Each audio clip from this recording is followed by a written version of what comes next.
Inter have won the Scudetto to displace Napoli as champions, and Everton might have just tilted the Premier League title towards Arsenal. Well, if there were any news in Germany, ladies and gentlemen, we would bring it to you, but it's honestly been over since about January.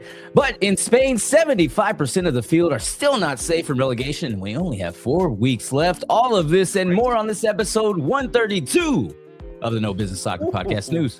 Kick us off. Let's dig in.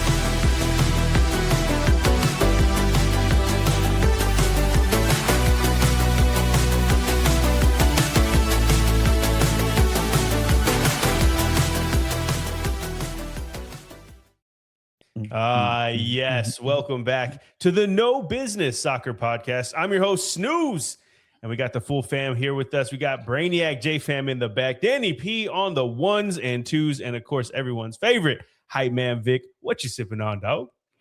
Well, today, I'll pull back the curtain a little bit. Last episode, we were not able to get out because we had some technical difficulties. I had to. You can say it. It's fine. It was my internet messing up. Yeah, we're a podcast. We're all one. Yeah. So Snooze had some technical difficulties. We'll say that. So on that episode, I was saying how JFam called me out because I was not making cocktails. And then I made a joke. I was like, well, it's still not going to be this week. But this week, ladies and gentlemen, we're still going to go with that joke because what I have is Talisker, but I left it corked because this is a tiny cork. Look at that thing. I just wanted to do it on the mic. See if it makes a sound. Let's see.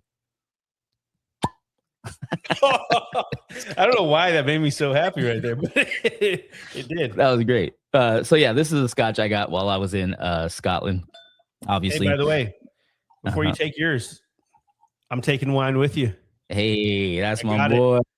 That was from Victoria Street in Edinburgh, downtown Edinburgh. Oh shit! You asked for Smokey. It smells like a tire. All right. This one right here though is just a Talisker 14-year. It's aged in American oak, but it's like a marketing thing where it was apparently heated by volcanic rock instead of just like flames. So, cheers, everyone. While I take a sip, hold on before we get there. While I take a sip, go ahead and like and subscribe. It's the best way to help out the channel. Kind of tell YouTube that, hey, maybe these guys are pretty cool to talk to every once in a while. Cheers. Cheers. All right. Oh, this smells good.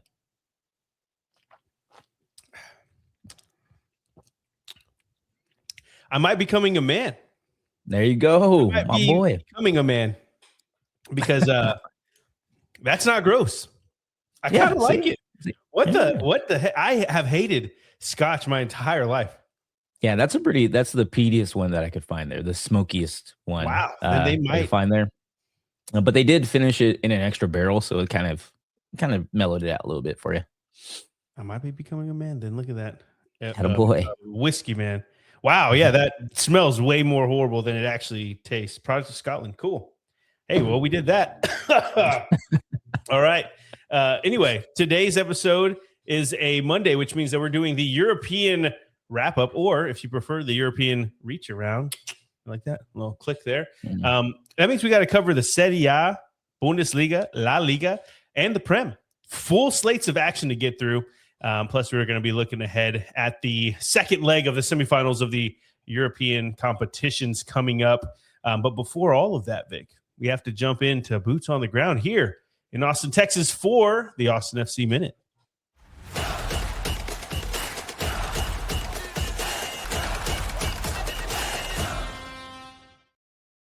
Yes, sir. Yes, sir. And Austin FC picked up another dub. That's 2 in a row. We won 2-0. That's 3 wins on the season. Hell yeah. And I also, just props to me. I guess it was going to be 2 or 3-0. And, I kind of nailed it. So, go me. And I also said that in the impromptu Austin FC Minute that I put out. And I don't know if anybody saw it, but still asking for people to find me in first rounds on me.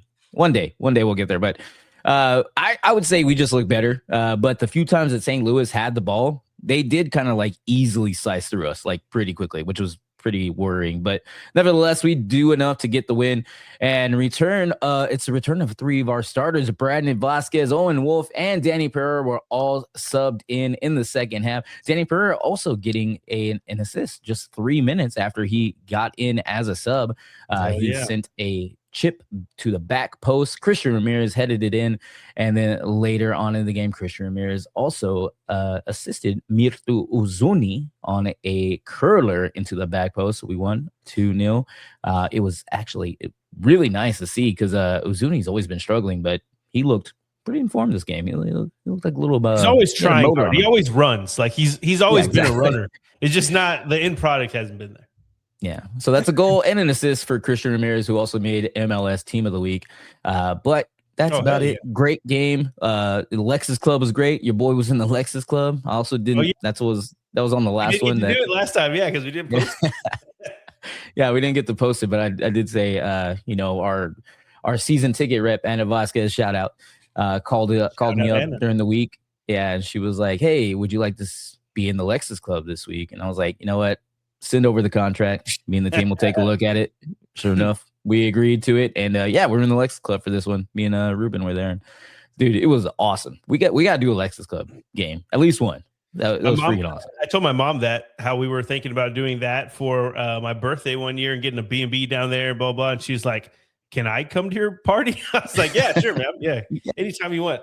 Dude, they had so much food and like just cakes, and like they just have coolers with drinks in them, and yeah, it's like free beer and wine. Fancy party at a soccer game. Yeah. That's cool. I mean, awesome. I don't know. I've never been, but I'm sure it was amazing. It was great. Well, before we get off of this subject, though, I got to shout out that it was also pretty much like bring your family to the stadium day. There were kids everywhere, and I brought my little daughter. Little May was at her first game, her first Austin FC game, and she got her little green cup they were giving out. That was awesome. Yeah. Shout out to Yeti. Really cool cups. And do you have it? Good time. Why didn't I? Didn't even bring it. Wow. Yeah. I mean, I have it, but maybe it'll be a thumbnail. How about that? Yeah. I'll go grab it. Yeah. There you go. Hey, I'm always trying to struggle for those. So yes, that was awesome. And yeah, Austin FC Minute. I think we're doing pretty good. Time to move on over to the European side of things. And I guess we'll start in Italy. Let's do it to Serie A.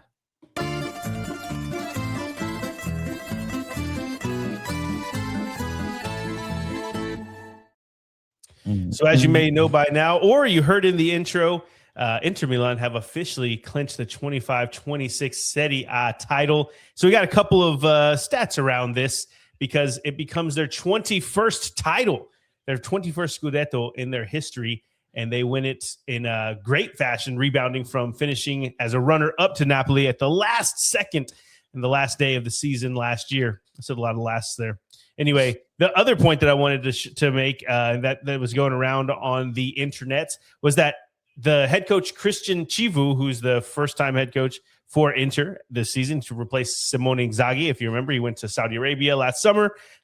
He led them, and they dominated the table for most of the season, if not all of the season. And he becomes the second figure in Inter's history to win the Scudetto as a coach and as a player, which is really, really cool. The only other person was Armando Castellazzi, however you pronounce it. I think double L is not ya in Italian. It's La, so Castellazzi. But either way, he's the second guy to do that. So congrats to Christian Chivu and to Inter as they get this 21st title. But they are looking to do the domestic double, and they take on our Lazio in the Coppa Italia final on May 13th. So possible double after crashing out of the Champions League to Bodo Glimt. It looked like everything was doom and gloom, and look at them winning the title, possibly a double. But probably not because, my boy got the Lazio kid on right there. Yeah. Doomed. Right. They're doomed. That's it for the news and notes. All right. Well, those are your news and notes. Let's go ahead and get into the match day. And we're going to start, obviously, with your No Business Soccer podcast top matches from Serie A Match Day 35. And your top match was the biggest names with the smallest possible scoreline as Como and Napoli draw 0-0. Yeah, I usually don't keep these up here. And I think I've done it maybe one other time. But this 0-0 was about as competitive and fun as a goalless draw could get. Both teams really had good chances. The score they had really good chances to score, but they just couldn't convert. And that happens a lot. And, it's unfortunate we didn't get a goal and a decisive winner here. But while I'm watching this game unfold, I'm thinking to myself, Como do not look like a team that are only in Serie A for the second year in this current run that they're on. They went toe to toe with Napoli, who are a team that won the Scudetto last season, and they're coached by one of the best coaches of our lifetime in Conte. And for chunks of the game, they were the better team. And it's just crazy to me that they're on a trajectory that is just, skyrocketing. And we all knew that coming in, but I don't think we expected them to just be this good of a team. And now I'll say they dominated for stretches of the game. They did not win this game. So it's not like I can praise them too much, but it made me almost choke there. It made me a little sad though, because I was reading some notes that Nico Paz, he's basically saying that Real Madrid, his agents have already been contacted by Real Madrid, and that he's going to be drawn back to Spain because they always put buyback clauses. Give me a second. Let me clear my throat. Yeah. Boy, struggling over there. There's something in there. I don't know what's going on. It's that. That's this stuff right here. That's like chunks of tires stuck in there. Now you see what I struggle with all the time. Yeah, there you go. But anyway, anytime that Real Madrid sell a promising player, they always put a buyback clause in their contract, I guess we'll call it. That is what it's called. And so he has said that they've already contacted his team and basically said, you're coming to Real Madrid next season. So that sucks. And there's also a lot of rumors that Cesc Fabregas might be on the move. This one's way more in the weeds, but that there's a lot of big European clubs that'll be looking for a coach, a manager this coming summer, and that he might be tempted to go do that. But again, remember, he's not just the manager of Como. He's part of the owner too, part of the ownership group. So it's a little bit more vested inside Como than just being the manager, and especially for their first European campaign. Highly doubt that he would leave, but maybe he will. We'll find out. But either way, it'd be really cool to see them in Europe next season with the full team. We know they're not going to have Paz, but they still have Duvicas and they still have Asandiao. So it'll still be a fun team to watch. It's just Nico Paz is the guy that kind of makes things run in that midfield. And it'd be sad to see him gone. But it's going to happen, Vic. So I can talk all day about the guy. You know he's my man crush, but we'll have to move on. All right.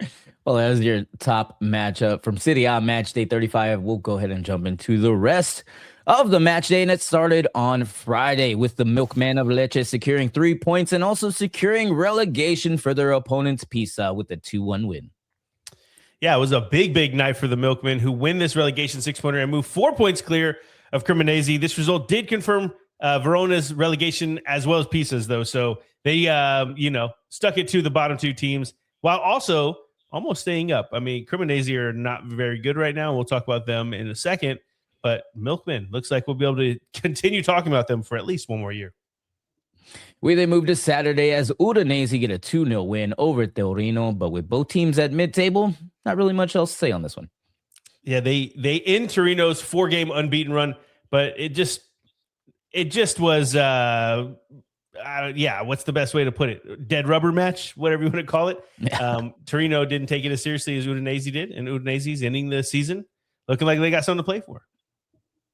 And our next match was your No Business Soccer podcast top matchup. That was Como and Napoli. We talked about that. So we go to the conclusion of Saturday, which was also a 0-0 draw, this time between Atalanta and Genoa. Yeah, we had 3 straight in the in Serie A, which is not a good look. And this one was not as fun as the other Como Napoli one. This one felt like a no need to get hurt before the end of the season, before a World Cup meaningless kind of game. It just wasn't fun. We then moved to Sunday. And like you just said, it was our third match in a row. That was scoreless as Bologna and Cagliari draw 0-0. Yeah, I was going to tell you, we could just skip through this one. Even watching it, it was just like, there's nothing to it. These teams, Cagliari, they needed the point. It's a good result for them in the end. But man, Bologna have just packed it in. They are in the beach already, or they're at the beach already in their minds. Well, we finally had a team get some goals, but it wasn't great if you're a Milan supporter as they fall to the newcomer Sassuolo 2-0. And Milan are just terrible right now. They are not doing great. The vibes are off. They lost 3 of their last 5, and they've only won 1 of those 5 games. So Pulisic, he's also not doing great. It's coincided with his struggles as well. And remember, Pulisic, he's, for as much crap as he gets, he was one of their most consistent and best players pretty much the entire season up until probably, I don't know, April, March, a little bit before that. Yeah, the supposed breakup. Yes. Or, I mean, I don't even know if it's supposed, but he was Sydney Sweeney now. So, I don't know if that's true. But anyway, it just proved that Sassuolo just proved that there's definitely a reason why they're in the Serie A now, and that they are doing it against some high quality teams. Maybe don't have the most motivation right now, but either way, it's a very impressive run for Sassuolo. For as much shit as we're giving to Milan, we have to praise Sassuolo for just doing the damn thing. Agreed. And then Sunday continued with Juve keeping afloat in Champions League positions as they draw with the lowly Verona 1-1, but this also seals the deal for Verona as they have been relegated. Yeah, there you go. Juve put in a disappointing performance with a chance to widen their gap to Como after knowing that they drew with Napoli the day before. Instead, they had to fight back and grind out a result against a team that's basically relegated at the time and is already relegated now. But also McKinney, similar state to Pulisic, not as bad, but we just need some good juju, guys. Like, come on, let's get something going. And Sunday concluded with crowning the new kings of Serie A. We have your champions as Inter beat Parma 2-0. We said it before and we'll say it again. Inter are your champions. They've slipped up on the last day in the past, as I mentioned earlier, specifically to Napoli last season, but they did not let that happen again. They take care of business with 3 games to spare still. So, yeah, they can sit down and enjoy this one for a few more weeks. I always wonder what it's like. I mean, Bayern did it with way too many games to relax, and they're still in the Champions League. But, like, for a team like Inter, where you already won and your players don't want to get hurt before a World Cup, I wonder if they'll even play for the next month, I don't know. We'll find out. Good point. Well, after we crowned the champions who partied well into Sunday night, we moved on to our Monday night football doubleheader as our Lazio get the dub 2-1 over Cremonese. It's a cruel, cruel world for Cremonese, who are level with our Lazio basically the entire match. And with virtually the last touch of the game, Noslin scores to send them to the bottom 3. And it was a hell of a goal. You got to feel for Cremonese in this one. They didn't deserve to lose it. But, man, that goal was definitely a deserved winner. And our second match of your doubleheader and the ending to match day 35 was our Fiorentina not doing as well as they fall to Roma 4-0. I wanted to watch this game more because it's going on during the day, a lot of stuff going on, work, things like that. But by the time I checked in on it, it was 3-0 in the first half. And I was just like, all right, well, Fiorentina is definitely not coming back for this one. So, we can pack it in for the night. Not a good showing, but Fiorentina is probably safe still. And those are your matches for Serie A match day 35. Let's go ahead and take a look at the table. And of course, on top, you will now see the kings of Serie A. That is Inter Milan. They have secured the championship with 82 points. Followed by them, which is the best of the rest, which right now is Napoli in the number 2 spot with 70 points. Milan are behind them just 3 points with 67 points in the number 3 spot. And then Juve round out our top 4 with 65 points. And then tickling our top 4 right now is Roma with 64 points. And if we look at the bottom of the table, you'll see a couple R's down there. Pisa and Hellas Verona, who have been at the bottom of the table for most of the season, finally have earned their relegation stripes, I don't know, whatever you want to call it. They are just looking for their third team to join them right now. That is Cremonese, who have 28 points. They are 4 points behind Lecce, who are in the 17th spot with, I think, what is it? We got 3 more games to go, so 9 more points up to grab. 3 more. It's between them two. Fiorentina still in there technically. Cagliari is still in there technically, but with one more draw, they are safe from relegation. So right now, Lecce, Cremonese, we'll see who slips up. Yeah, the way I'm looking at it too is like Cremonese would have to be perfect in order for Fiorentina or Cagliari to go down. So I virtually safe. You're right, not yet. But I think we can unclench our cheeks just a little bit for our Fiorentina. And if you look Lecce, at on the those other last- hand, No, I was gonna say if you look at those last 5 matches for Cremonese, not very perfect. So I think they're pretty much gonna join Verona and Pisa. But we'll see. Feels like it. Okay. What a cool ending to the Serie A season. I think the top, not as bad as in the Bundesliga, not as bad as Bayern. And bad is relative. I just mean like for a competitive balance. It always felt like Inter were going to win. Probably back in the fall, we probably knew this. But to see it happen, and they didn't win last season. Different champion. Pretty cool. Napoli cool won last year, right? Yep. Couldn't defend it. So, and the biggest thing is Fiorentina is staying up. So, well, fingers crossed. Yeah. So okay. Just need a draw, guys. Just need a draw. That's all we need. Who they got next week? Let's see. Before we move off, let's see. Who we got, baby? They have Genoa. That's a draw right there. Come on. 10th. Yeah. We can get that draw. Okay. We can get that draw. Let's see it happen. Then all right. Juve that's and it. Atalanta. So Juve got Atalanta? Yeah, those are the last 3 matches. So let's get that. Okay. I see. Yeah. Okay. Yeah. They're gonna need a draw here. Let's just get it over with, and call it a day. Okay. That is it for Serie A. Time to move this train along to Germany. Let's do it to Bundesliga.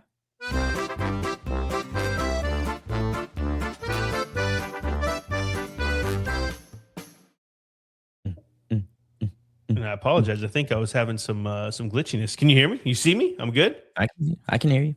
I'm here. All right. Okay. We're here. I'm here. I'm with you. So we had some news and notes from the Bundesliga. Albert Riera went on a rant. Albert Riera is the coach of Eintracht Frankfurt.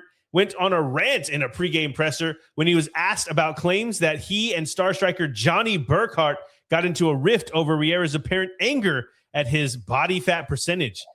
Fat shaming your star striker is probably not a good look for these elite athletes.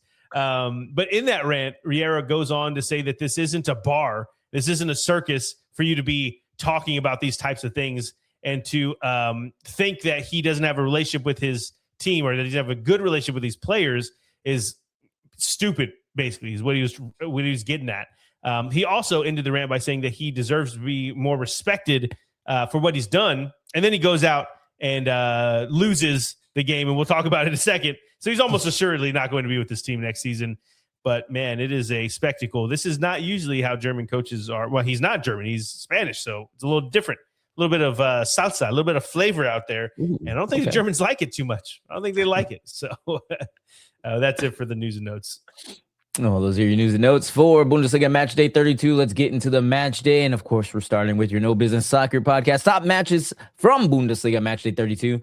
And your first match was entertaining AF. I think the kids still say that. I don't know. As Hoffenheim and Stuttgart fight to a draw 3-3. That's right. What a freaking game this one was. The Hoff, they thought they had it all sewn up after going up 3-1. But Demirovic scores for Stuttgart to cut the lead to 3-2. And the momentum only lasted for about 5 minutes for Stuttgart because they had a player, Karazor, sent off in the 69th minute.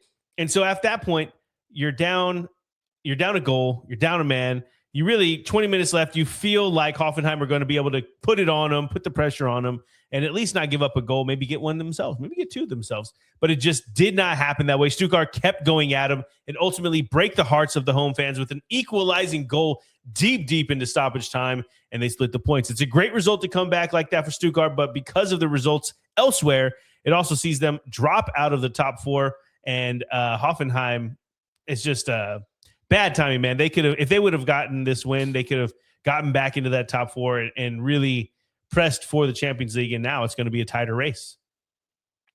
And those results elsewhere are right here. Your second match was Bayer Leverkusen jumping up to Champions League positions as they get a 4-1 win over Leipzig. Leverkusen put in a performance of the year type of performance against Leipzig. For Leipzig to come into this game absolutely scorching. They were so hot. I just really didn't see it coming. I honestly thought that Leverkusen would probably the score would be reversed.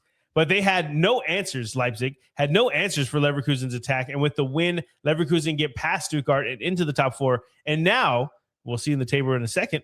Leverkusen, Stuttgart, and Hoffenheim are all level on 58 points. And they're fighting for that. Well, they're fighting for 3 consecutive spots in the table, but they're fighting for 1 Champions League spot, which is, getting spicy. And those are your top matches from Bundesliga match day 32. Let's go ahead and get into the rest of the match day. And it started on Saturday as Hamburg turned the ship around as they get a 2-1 win over Eintracht Frankfurt. And as I kind of alluded to, it's not really looking good for an Eintracht Frankfurt side that we had a lot of hope for coming into this season. And we just mentioned it. I don't really see Riera sticking around. So it's going to be tough to see where they're going from here. But the story can't be about that. It has to be about Hamburg, who go into Frankfurt, they get the result, and they confirm their safety at the same time. It's great work for them, a great day for Hamburg. And maybe, Frankfurt can figure out their own stuff, but we're not talking about them right now, Vic. It is a Hamburg thing, a Haasfall, I've heard them be called. All right. Well, Saturday continued with your No Business Soccer podcast. Top matchup. That was Hoffenheim and Stuttgart. We already talked about that. So we move on to Heidenheim, getting thrown a bone as they draw with the already crowned champs, Bayern Munich, 3-3. It's not a loss for Double H, but to be up late in Munich against the champs only for Elise to use his magic football powers on you is brutal. It was a rotated squad for Bayern, but as company said in his pre-match conference interviews, Bayern, they weren't just going to gift this team 3 points. He said, we're not going to gift 3 points in a relegation battle, which seems like you shouldn't care about that. And maybe he's just saying that to make sure that his players were locked in, but it felt opposite of that at first. I mean, Heidenheim were dominating this game. The point does mean that Heidenheim still have an outward chance of staying up. So if they would have lost, probably would have not had a chance, but they get the draw. So there it is. Next up, we had Augsburg picking up all 3 points as they beat Werder Bremen 3-1. Augsburg just looked like the superior team out there. And even though mathematically Werder are still not safe, it would take a massive effort from Wolfsburg or St. Pauli to cause issues. I just don't see it happening. But Werder Bremen, they better be glad that they got the work done earlier because they aren't looking good right now. And our next match was Union Berlin and Köln fighting to a 2-2 draw in a game that has them closer to safety from relegation. We had another banger of a game here with Köln going up 2-0 on the road. You could feel the walls and the narrative closing in on Marie-Louise Etta, but her team battled back with the raucous Union Berlin fans behind them. And down 2-1 going into the 90th minute, Levan Bershu gets his first Bundesliga goal for Union, and it was special, curling it in to the right side of the net, cutting in from the left side. I mean, a perfect curling goal. Just awesome to see. And with that point, I believe we'll have to see on the table. Did you say they're almost safe, Vic? I was doing the math. I thought they were actual safe, no? Union Berlin is. Yes. Köln is not.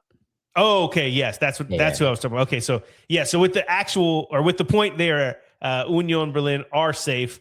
And we'll have to see how it turns out for Köln. I think it's going to take a big effort for them to go down, but they continue to not get results. What can we say? And Saturday ended with your other No Business Soccer podcast top matchup. That was Bayer Leverkusen. Let me not piss off some people. And Leipzig. We talked about that already. So we go to everyone's favorite Sunday as Mainz pick up the 2-1 win against the relegation threatened St. Pauli.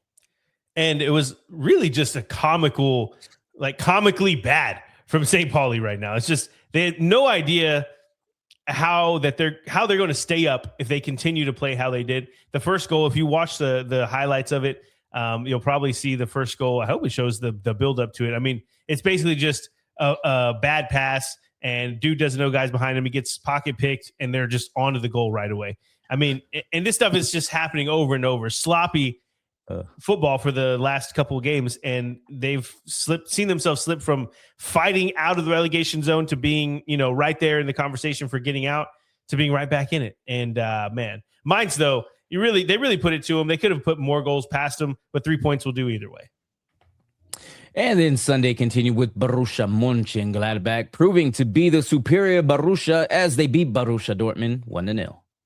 I didn't even think about that. The superior Borussia team. Yeah. I mean, it's got to be some kind of derby, But either way, Gladbach finally get a win, and it was against the second in the table team And at home, I mean, that's got to feel good for your home fans too. You can tell though that the atmosphere of the stadium was absolutely electric. I don't know if we want to put it on the bucket list place yet, but we definitely want to go there and check it out because especially for this game, they were on it from the offset.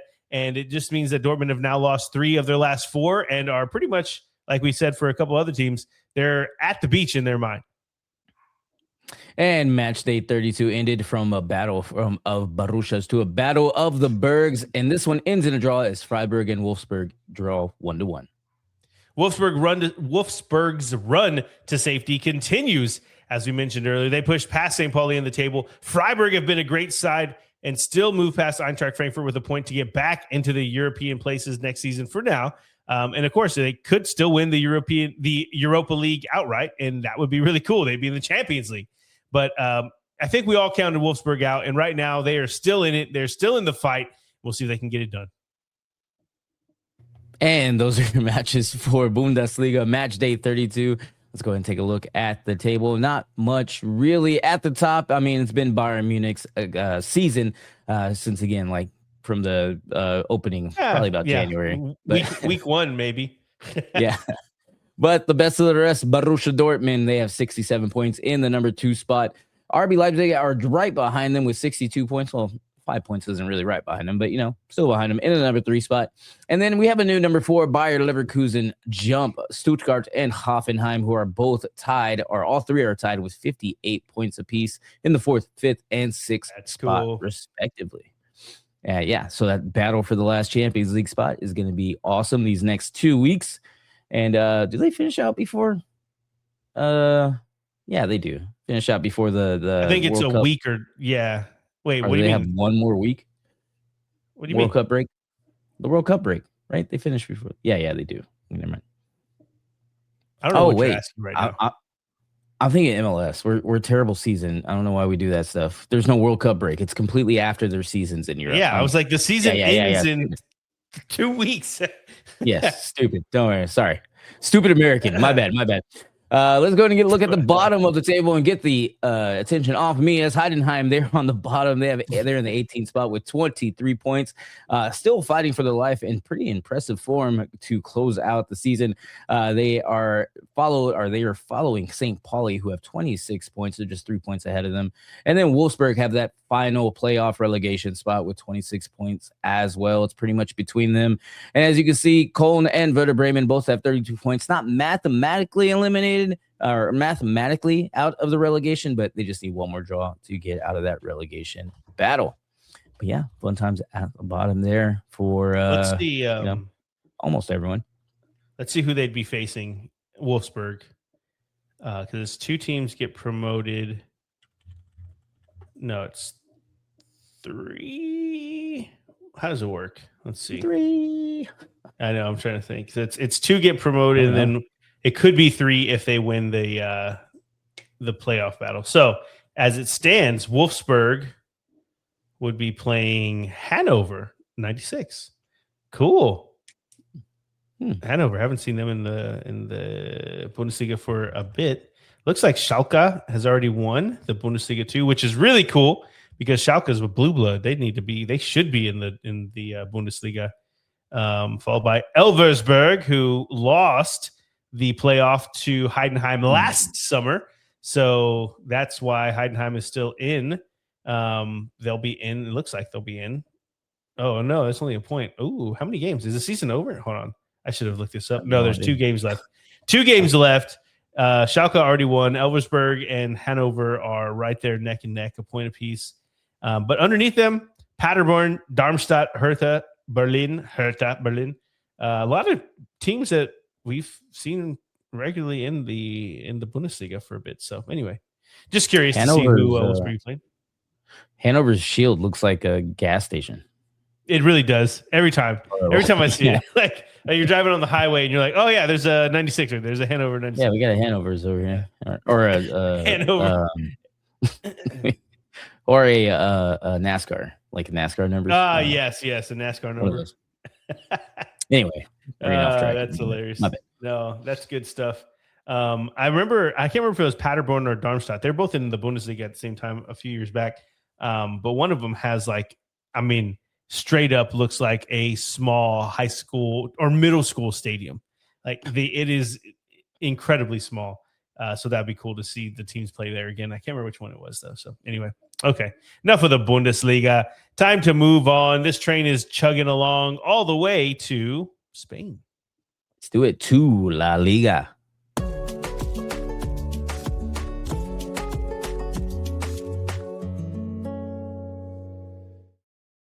The news and notes for La Liga is a little juicy. This one, I'd say this one's for the ladies because it's a little like gossip magazine column type of thing. Because it appears not even appear. We can see the pictures that Kylian Mbappe, he's injured right now. He has some hamstring issues. He's out for his team Real Madrid, and he's recovering, and he's a doubt for the World Cup, or not the whole World Cup, but at least the start of it. So he's recovering right now, trying to figure things out. But there's been pictures the weekend of Real Madrid's game this past weekend. He was in Italy on a boat with his supposed girlfriend, Esther Esposito. And I don't know if you've seen Esther or if you know who Esther is. She is a Spanish actress, and I've seen her on a couple of different Netflix movies. And anyway, all I got to say is that if he wasn't one of the best footballers in the world right now, he would not have Esther Esposito on a yacht in the middle of Italy. Just insane. If you know, you know. And there you go. There's some little gossip. I'm looking that up right now. Sorry. Esther Esposito. Yeah, found it. And all the it's like all of their juice.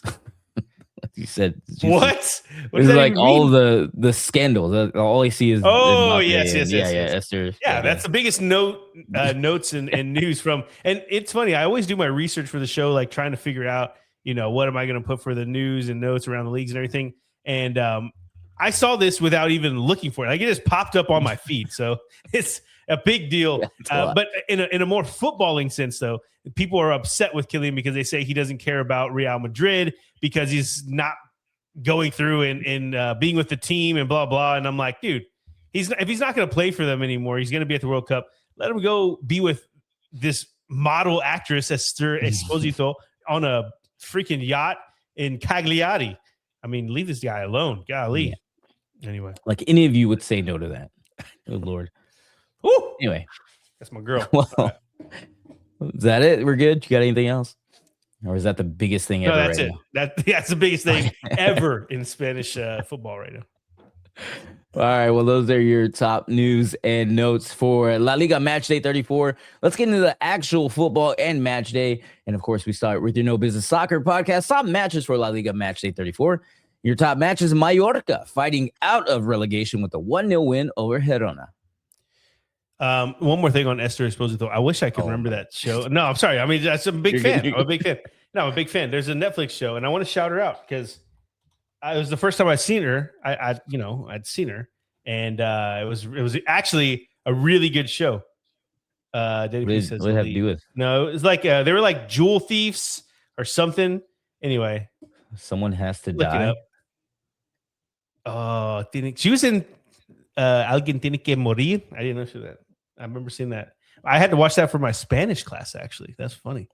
But if she was in that, I don't remember being in that. But no, there was another one. And it's like takes place in like a jungle, beachy area. Anyway, whatever. Just look it up. The show was really cool. And, she makes it cooler. So, all right, let's get back to the game. Sorry. Girona are very much in the relegation battle now as Mallorca pool level with them on points and sit 4 points clear of the drop. And this was Girona's game to win as they outplayed Mallorca for stretches of this game, but couldn't find that equalizer with 4 games left to play. Neither team is safe, but Girona seemed to have run out of magic and fall to their 3rd consecutive loss in La Liga. And just a little bit of behind the scenes here. Our boy Ray is going to Mallorca in the summer, I think in mid-July or late July. And so it'd be really cool if they're still in La Liga. I mean, it'd be cool regardless, but he's going to go see them he's going to the place, the actual island, the area of Mallorca. Yeah. And he's going to go to the stadium and he's going to get his shirts, he said. So nice. Cool. He said, I "Do you remember he want told a us about shirt?" that. Go ahead. So I was just gonna say, I remember he told us about that, and he's like, "Dude, Mallorca is expensive," and we were like, "Yeah, it's very expensive." Yeah. You talking about? It's an island off the coast of Spain. Like, Yeah. of course, Of course, it's of expensive. course. Yeah. I just remember that. Sorry. He was wanting to know if you wanted a scarf or a shirt, and I said, I don't know. I'll ask him on the podcast. So here I am. I'm asking you. A shirt. I have like a lot of scarves, and I never touch them. That's exactly what I said. I said, I bet he'll say shirt because if he's like me, we never use scarves. And we have them, but they just sit there in our closets. And but I said I'd ask him. So okay, a couple over there just for decoration, but it's like, yeah. I mean, soccer podcast. It's apropos. Yeah. Okay, Yeah. Enough of Girona and Mallorca. Good game though. Good results for Mallorca. Yeah. Well, that was your top match from La Liga match day 34. Let's go ahead and get to the rest of the match day. It did start on Friday with your No Business Soccer podcast top matchup that we just talked about. So we'll move on to Saturday. And it's your first and only certified No Business Soccer podcast belt to ass match of the weekend as Villarreal's belt meets Levante's ass as Villarreal win 5-1. And I put in my notes that you're going to love this scoreline, and you absolutely did. And honestly, it was nice to see because Villarreal returned to how they looked in the first half of this season. They were tearing through teams and dropping points in the Champions League, but nobody was worried about the Champions League because they were doing so well in La Liga until they weren't. But they're definitely showing us what a peak, healthy Villarreal side, the Yellow Submarine side, could look like heading into next season. And it might have had to do with how bad Levante are because they are pretty bad right now. But damn, Villarreal took out some goal frustration in this one as they blasted in a lot of really good goals. Go check it out if you haven't seen the highlights. And then Saturday continued with Atleti, making it a refreshing 2 wins in a row as they beat Valencia 2-0. Atleti put on one of their better performances for a while, and with a completely rotated squad for Simeone as he is prioritizing the club's Champions League tie with Arsenal coming up, it's a bad showing for Valencia at the Mestalla as they stay in the fight to stay up. But I mean, I read that Atletico, they rotated all 11 players. Like even the keeper was rotated, and they still won on the road against Valencia. That is not a good sign. Jesus. And our next match was Athletic Club putting on a show as they beat Alaves 4-2. And yes, absolutely put on a show. Damn, Athletic Club needed this show as well. This is the type of game that we've been wanting to see all season, and we haven't seen it. I mean, maybe once or twice, but even so, it could have been way different for Alaves as they led 2-1 going into the 75th minute of this game. But a smooth goal from Sunset leveled it up late, and Alaves crumbled from there with Nico Williams grabbing 2 goals to complete the Athletic Club comeback. And the best goal of these was by far Ohan Sunset's goal. I mean, he gets the ball, starts dancing around a few players, and then just shoots past the keeper. Really, really cool to see. Almost like Vicar would call it a boner ball, but really, really good goal. Not once. Nope. Never called it. But next up was Barcelona getting the dub 2-1 over Osasuna, but more importantly, putting them one more win away, and it's a big one from a La Liga title. With this result, it means that we will see for the first time ever, as Vic was alluded to, Barca could be crowned the champions as they clinch the Liga title in El Clasico. For the first time ever, that would happen. Osasuna put up a fight with all 3 goals coming very late in this game, but it's always just been a matter of time for Barca winning the league, and that time is now against Real Madrid side next weekend. We then moved on to Sunday as Elche failed to make it 4 wins in a row as Celta Vigo get a 3-1 win. I guess a lot of teams decided to show up this weekend that we haven't seen in a while because Celta Vigo included, who put in a shift against Elche and dominate them in front of their home fans. Iago Aspas and Borja Iglesias get on the score sheet as well. Man, it's just a damn good day if you're a Celta Vigo fan. And our next match was Rayo Vallecano doing enough to get the win as they beat Getafe 2-0. Getafe's improbable run to Europe seems to be over at the hands of Rayo, as it now means that Getafe's lost. They've lost 3 of the last 4 and back-to-back losses to go with that. And Rayo can breathe easier now that they have an 8-point gap to the drop. Just a bad day for Getafe, but way to go, Rayo, who are still fighting for a European title, by the way. And then Sunday continued with Real Betis making it 5 straight unbeaten as they get the 3-0 win against bottom of the table, Oviedo. They might not be in the Champions League next season, but this Betis team is one of the teams that we definitely want to see at least back in Europe, regardless, representing La Liga. Albeit this was a game that was 3-0 and they looked really good, but against Oviedo, kind of similar to what was the game we were just talking about? Oh, Celta beating Elche? No, who was it? I can't remember. What was it? Villarreal and Levante. That's who it was. Yeah. Yes. Okay. It's similar to that. I mean, teams that are going down already, taking advantage of it. But either way, it's got to be good for some confidence here. We'll see. It's what, 3 more games? Let's end on a high note, Betis. No, Let's 4 see more what games. done. 4 more games. Okay. Well, it's a great result for Betis. Let's see if they can keep it up. And Sunday concluded with Real Madrid adding to the misery that is Espanyol football as they get a 2-0 win. And there was a little bit of a conspiracy theory going on. It kind of was squashed because Barca played prior to this match. But if Espanyol had been so bad and Barca want to win the title against Real Madrid, never happened before, right? And so they were saying that Real Madrid was losing games on purpose so they could, like, Barca would have too many points. They'd win the league in this game. And so everybody's like, okay, so if Real Madrid loses to Espanyol, we know that the fix is in. They did not, though. They ended up tearing them up, and Barca won as well. So it's all good. But it was a funny little storyline heading into this past weekend that I would have told you about had my internet worked. Golly. But on to this game, though. This is just getting ridiculous now. We can't see a Real Madrid side play well with Mbappe and Vini Jr. It's insane. They have to be – one of them has to be out for the other one to be tearing it up. It's exactly what happened in this game.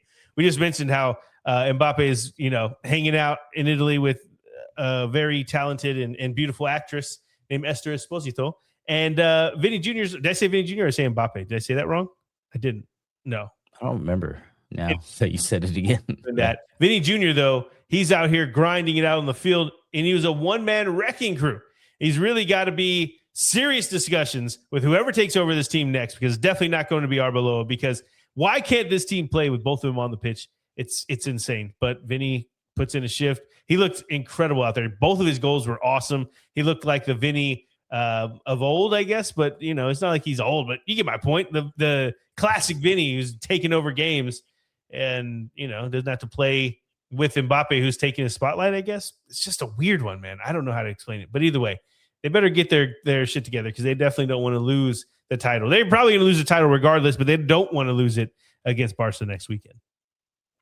We then move on to Monday Night Football and the conclusion of match day 34 as Sevilla do just enough to get the win over Real Sociedad 1-0, and that pulls them out of the relegation zone. This I saw the pregame stuff that was going on for this match, and if you would have had a chance to see what I talked about on Thursday, the captain for Sevilla, I can't remember his name right now.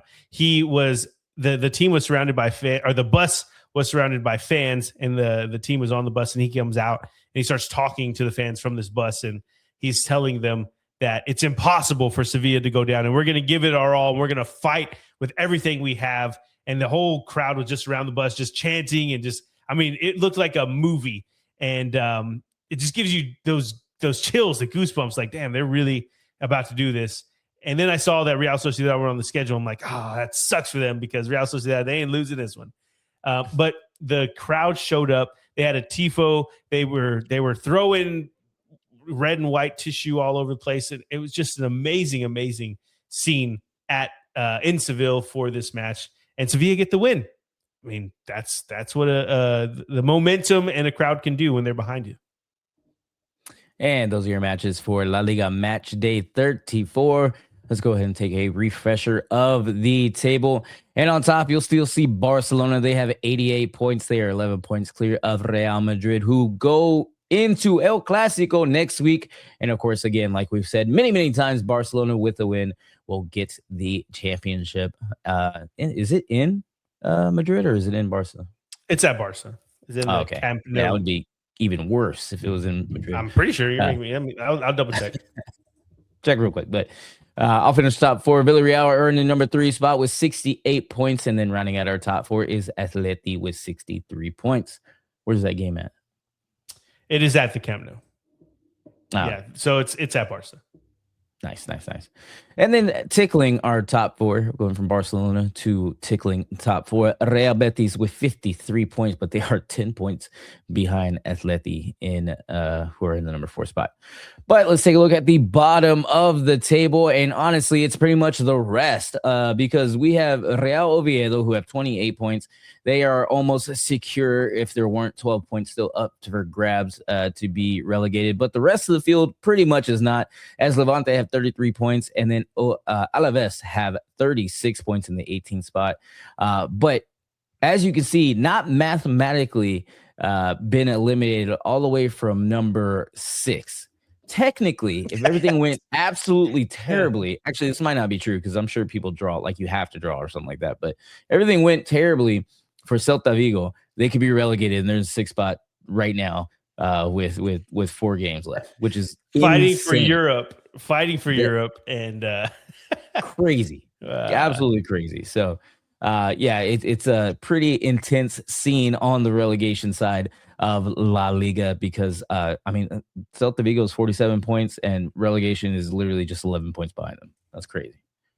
Yeah, it's weird how, because you think about it so late in the season, you just think like it's impossible to happen, but it's not mathematically impossible. There's still 12 points up for grabs. So, Yeah, I think if I had to put money on it, I would say that Alaves probably stay down there. Sevilla, based off of all the vibes that I was feeling and seeing online from what's going on out there in Seville right now with them, it just there's no way, man. There's no way. Except I said the same thing about Spurs. Like Sevilla and Spurs are mirroring each other in my mind. You don't want to see either of them go down. They both represent those leagues pretty good. So Sevilla, let's get it done. Okay. Anything else for Spain, for La Liga? No? Okay. All good here. Well, let's take the train. I guess it'd have to be an underground train because we're going across the English Channel, as it's called, to England. Let's do it to the Prem.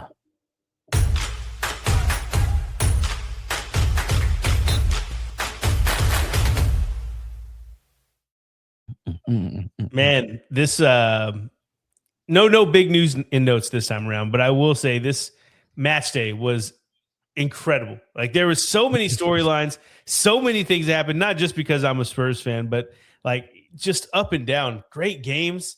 And then of course it all ended with the bank holiday 2-gamer on Monday, which if you're watching this is yesterday for you. Good stuff going on, Vic. Let's get into it. Well, let's go ahead and do it then. Well, we're going to start with your No Business Soccer podcast top matches for Premier League match day 35. And your top match was a special edition version of Premier League football where you're allowed to score with your hands. Yes, I'm still a little bit bitter, but it's Manchester United outlasting their own mistakes as they beat Liverpool 3-2. You got to love the spectacle of this rivalry. Even when it looked over, done and dusted, and Manchester United would run away with it, Liverpool clawed their way back in. But this game was basically, as Vic kind of alluded to, all United what they did and didn't do because they went up 2-0 and looked like they were the far better team and going to get this win.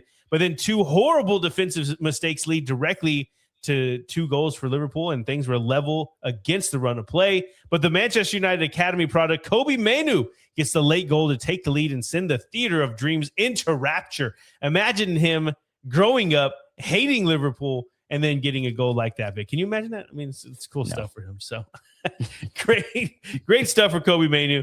But it's definitely getting harder and harder to see United not being able to stick with Carrick or not.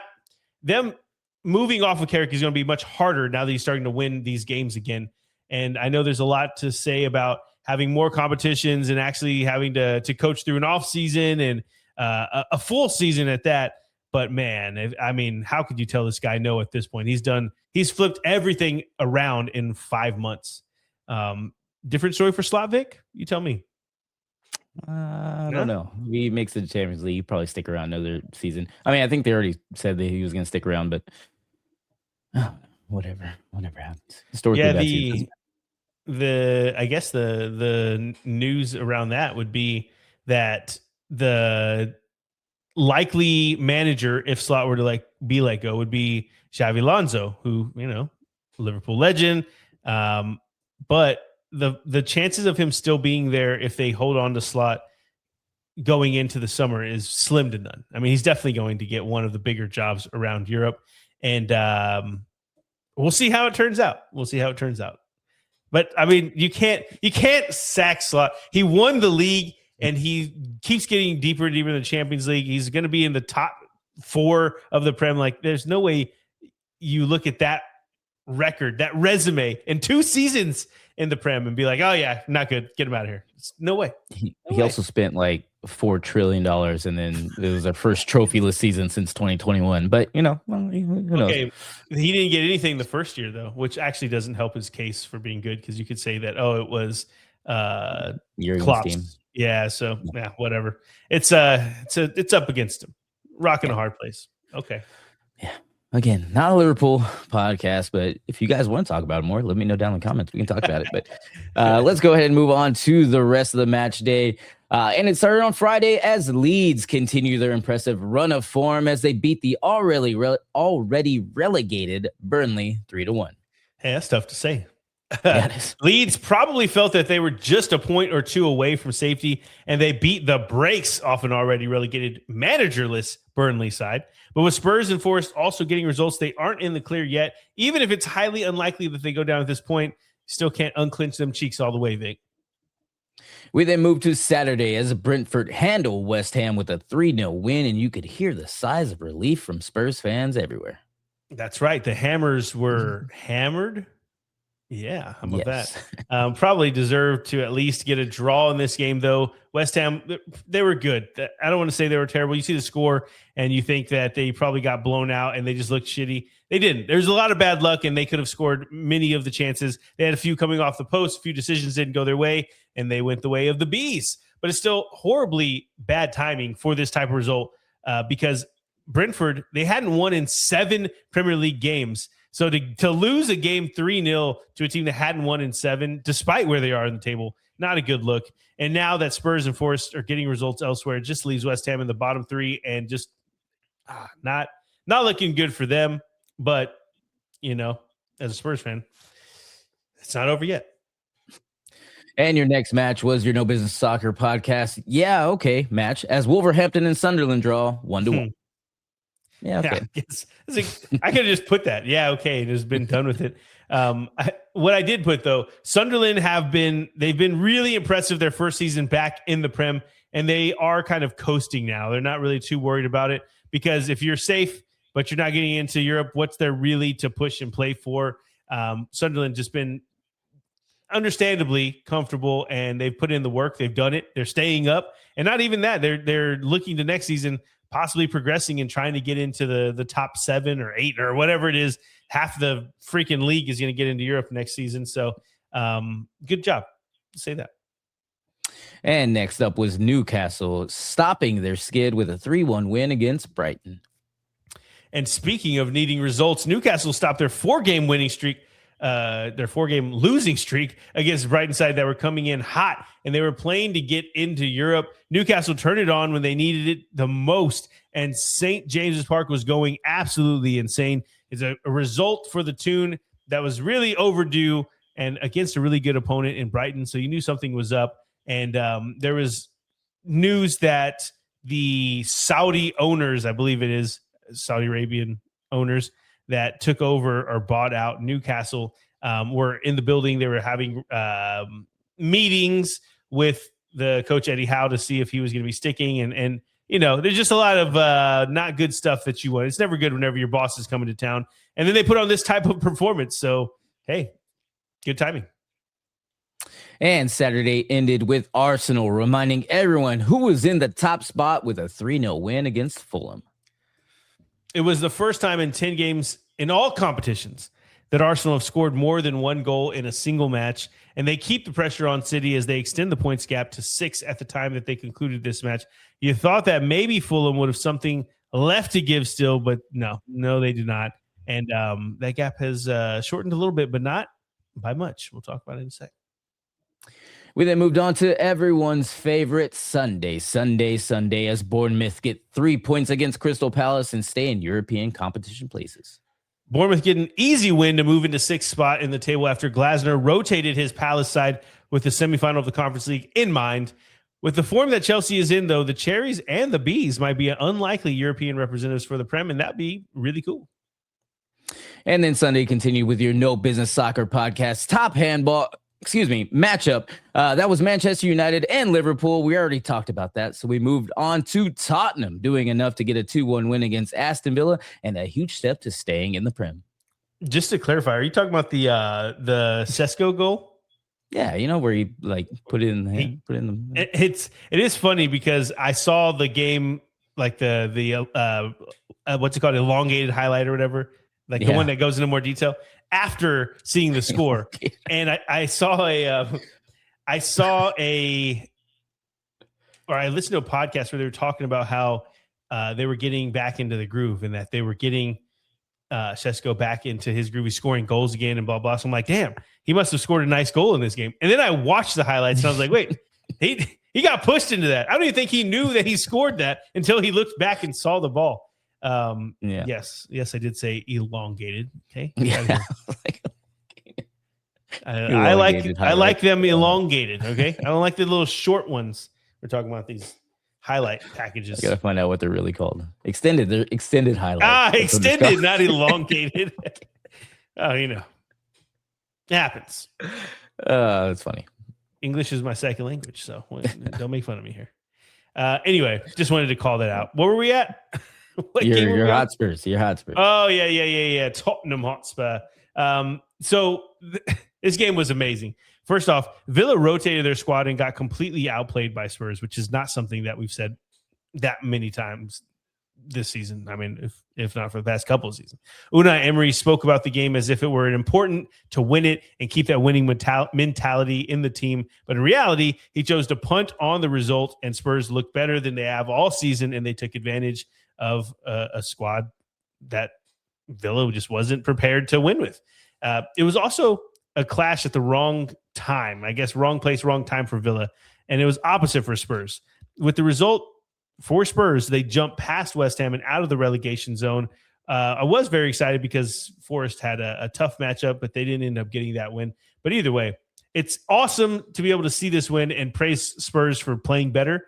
But it's hard to know where they truly are because Villa were just so bad and not really trying to win. They were looking forward to the semifinal, which is fine. Do that. We need the points. We don't care how it looks. But I just have some questions going into these final matches.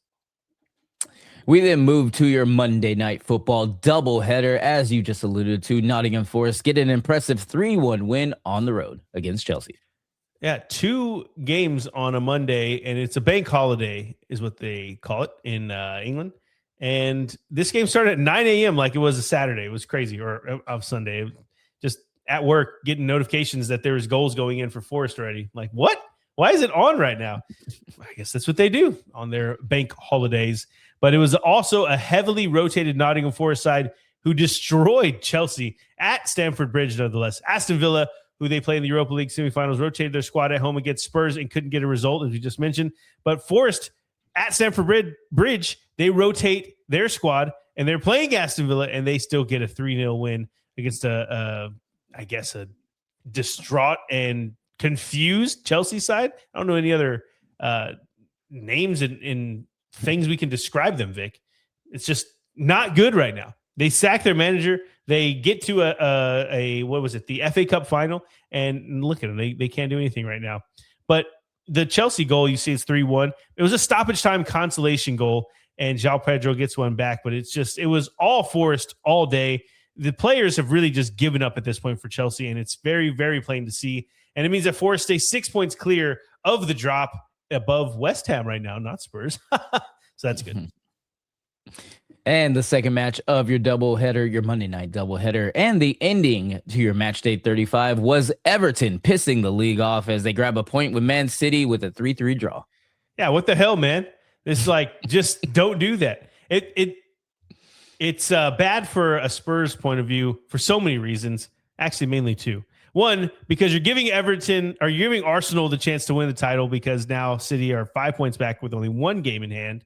And it means that Everton are still in the race for European football, which means that they're going to have something to play for on the final game. So it could be Danny P's team trying to get into Europe and Spurs trying to stay in the freaking league. And usually by the last game, like, yeah, whatever, these guys don't care as much. And so, a team that's fighting relegation will be way more amped up for it, but not for a team that's trying to get into Europe for the first time in a few years. I mean, come on, all around, just not a good look for Everton, except if you're an Everton fan. If you're a fan of the Toffees, well done.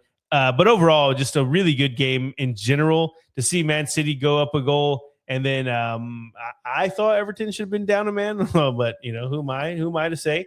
And then for Everton to come back like they did, it will feel like a loss, I'm sure. I think Danny P was saying the same thing. He was going to watch the Liverpool loss to wash this one out of his mouth, out of his eyes. He doesn't want to remember it, give him some more good vibes. But the fact that you get a 3-3 draw against a team that's still fighting for the championship, it's pretty good. Pretty good result. And those are your matches for Premier League match day 35.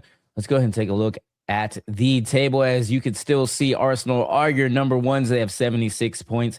They are followed by Manchester City, who have 71 points, just 5 points back, but they also have a game in hand. But with that draw, definitely puts a damper on their title hopes. Also, that game to be played May 13th. So it's going to be next Wednesday. And then we'll really know what's all going on. Plus, there's another game before then. So, by next Wednesday, you should have a clear picture of who the champion is. Yeah. But we move on, and the number 3 spot is Manchester United with an impressive win against the number 4 is Liverpool. They have 58 points. Manchester United have 64 points. And also with 58 points and rounding out our top 5 is Aston Villa. And then tickling our top 5 is Bournemouth with 52 points now. And still trying to get into Champions League positions. I think they still have a chance, right? They have 9 points. Yeah, they could get 61 and Liverpool could shit the bed more. I don't know. We'll find out. But still not out of the conversation for them to get in Champions League. We'll see. And speaking of champions, I was going to say championship, but that was a harder transition than I thought. Wolverhampton and Burnley have already been relegated. They have 18 and 20 points respectively. And then fighting for that last spot is West Ham United. They are in the 18th spot. And then Tottenham Hotspur with 37 points, just 1 point above West Ham. Or maybe Tottenham are trying to go for a league record, 2 17th place finishes in a row. Who knows? Maybe is trying to set some. Hell yeah. Let's do it, baby. Cool. I do not care. Let's do that. Okay. Yeah, I'm ecstatic after that. We are way over time, so we're not going to be able to go into the UEFA competitions. But just know that they are going on this midweek, and that's going to be a lot of good games. Of course, we have the main ones in the Champions League. PSG taking on Bayern will be on Wednesday. That will be awesome. We saw 11 goals in the last game, something like that. 9 goals. Going to be fun. We do have to sit through the Arsenal Atletico game first, but it's all good in the hood. Get into the nitty gritty of the season. So DJ, play our music. Vic, take us home. All right, everyone. Thank you for taking time out of your morning, evening, afternoon, whenever you're listening to this, to talk about some European football with your boys here at the No Business Soccer Podcast. Be sure to like and subscribe on all of the social medias. Everything is at No Business Soccer Podcast, except for TikTok, except for Twitter. That is at No Biz Soc Pod, because those names are way too damn long. Everyone, we will talk to you very soon. Enjoying Champions League and Europa League. And cheers, everyone. And the Conference League. And Conference League. Peace. Why was that funny?